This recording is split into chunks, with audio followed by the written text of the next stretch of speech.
L'image du jour avec le grand retour de la neige à Gérardmer, une neige qui tombe à pic pour donner encore plus de blancheur et de crédibilité à la station vosgienne qui accueille durant 5 jours le festival du film fantastique.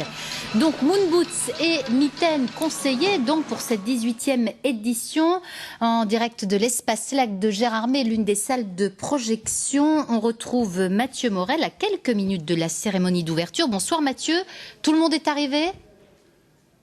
Effectivement, pour cette cérémonie d'ouverture, comme chaque année, Laurence, ça affiche complet ici à l'Espace Lac avec les célébrités très attendues, les personnalités régionales, et également bien sûr et avant tout beaucoup de fans de fantastique dans la salle. Et puis donc au premier rang, comme d'habitude, bien sûr, les membres du jury. Le jury que vous allez le voir sur ces images est arrivé en train depuis Paris. C'était à Épinal en début d'après-midi avec d'abord bien sûr le très attendu Clovis Cornillac, également à ses côtés le président du jury, Dario Argento, réalisateur italien de films fantastiques. Les amateurs sont très contents que ce soit lui qui soit président cette année. Et puis également à ses côtés Alexandre Aja ou encore Serge Anavicius. Et tous sont prêts ici à frissonner pendant 5 jours à Gérardmer. Ils nous l'ont dit.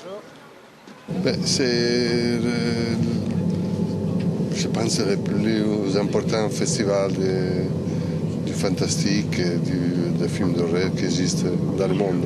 De voir tous ces films étranges, beaux, se rencontrer avec des autres auteurs, des autres artistes internationaux, c'est une unique histoire. Le cinéma de genre, science-fiction, d'horreur, je ne sais pas comment on peut l'appeler en tout cas, a une forme d'expression, il me semble, très moderne. C'est-à-dire qu'à chaque fois, c'est un peu en avance. Quelque chose d'un peu en avance dans les plans, dans les narrations, dans les sujets, tout ça. Et ça permet culturellement de voir un cinéma en général, très éclectique, très ouvert. Je me suis dit, à 13 ans, je vais aller voir un film d'horreur.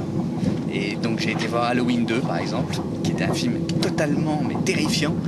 Et ça m'avait traumatisé. Mais après, j'ai adoré ce sentiment-là, quoi, de vraie frayeur et en même temps d'un cinéma d'auteur. Ouais, Mathieu, ils sont tous accros de fantastique. J'imagine qu'on attend beaucoup de cinéphiles également cette année.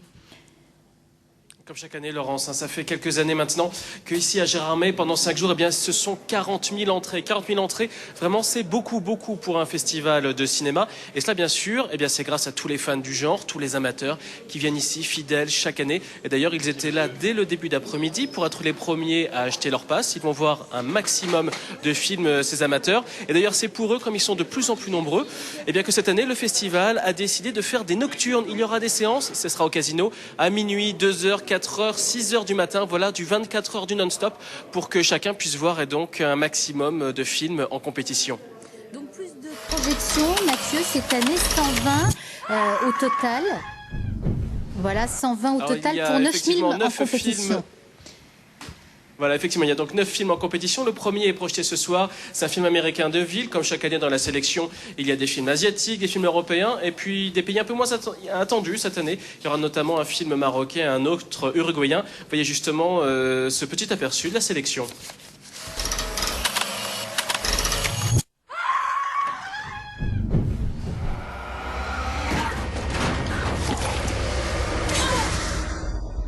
Ils sont quand même forts ces Hongkongais. Au départ, Chung veut juste acheter un appartement dans un beau quartier. Un petit rêve bourgeois, mais qui va devenir cauchemar. Cette bande-annonce ne montre pas tout, et heureusement.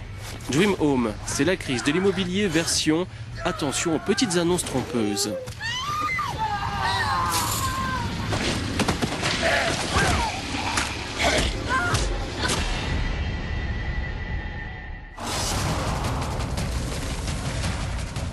Un bon festival de Gérardmer a toujours dans sa programmation un film scandinave. C'est comme ça, et celui de cette année s'appelle The Troll Hunter, le chasseur de trolls.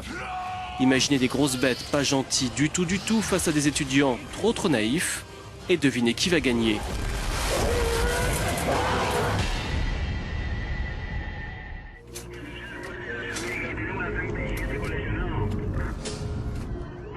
C'est un classique du fantastique, une maison occupée par des gens qui n'ont rien à faire là. D'ailleurs, sont-ce des gens ou des esprits? Mystère et grosse frayeur garantie. La Casa Muda est un film uruguayen et comble des nouvelles technologies. Il est entièrement tourné avec un appareil photo.